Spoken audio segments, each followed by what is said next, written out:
Yeah, I know the parliament is opening next week, and now as the opposition leader in the parliament, right now I want to ask all the members of parliament that as we come back, this is a do or die for the parliament.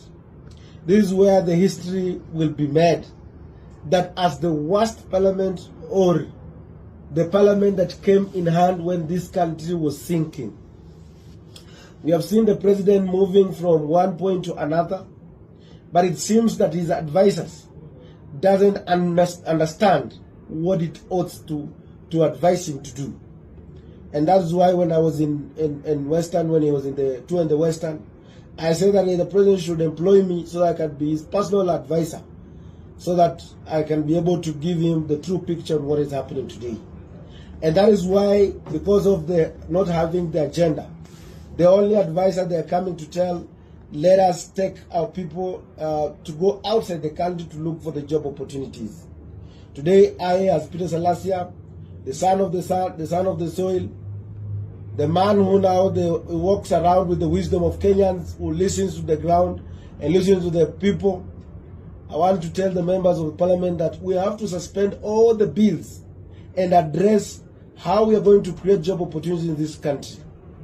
We know most of these countries, recently you heard what the president says, that now Tanzania is doing so well than Kenya, he admitted it.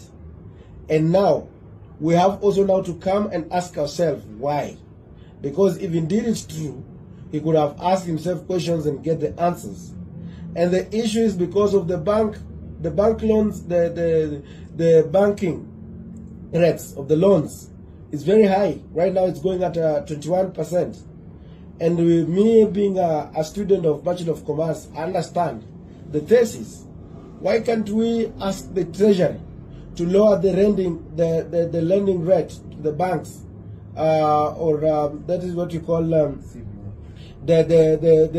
reserve for the banks in regard to the Treasury and the banking rates and whatever, so that they can lower from 12 or 13 to come down up to even 8, so that the banks now can come even to 14, so that we can have more development than this thing, even this thing called affordable housing. We can bring more and have more real estate agencies to do more construction, so that they can create more job opportunities from the private investor.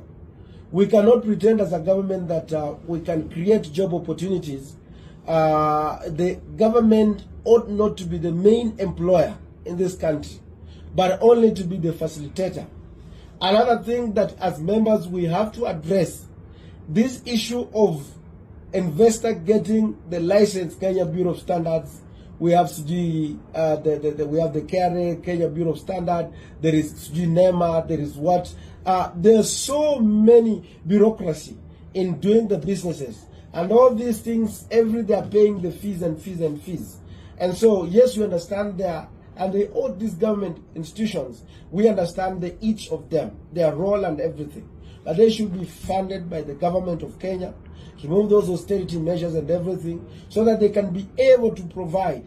But these licenses should be for free, only to see that whatever is being given is of the standards and the quality and healthy to the Kenyans to consume. And then the cost of, we have heard about some of the members of Kenya Kwanza bragging how the KPLC is making profit. But the fact remains that the KPLC is now giving problems to the business people.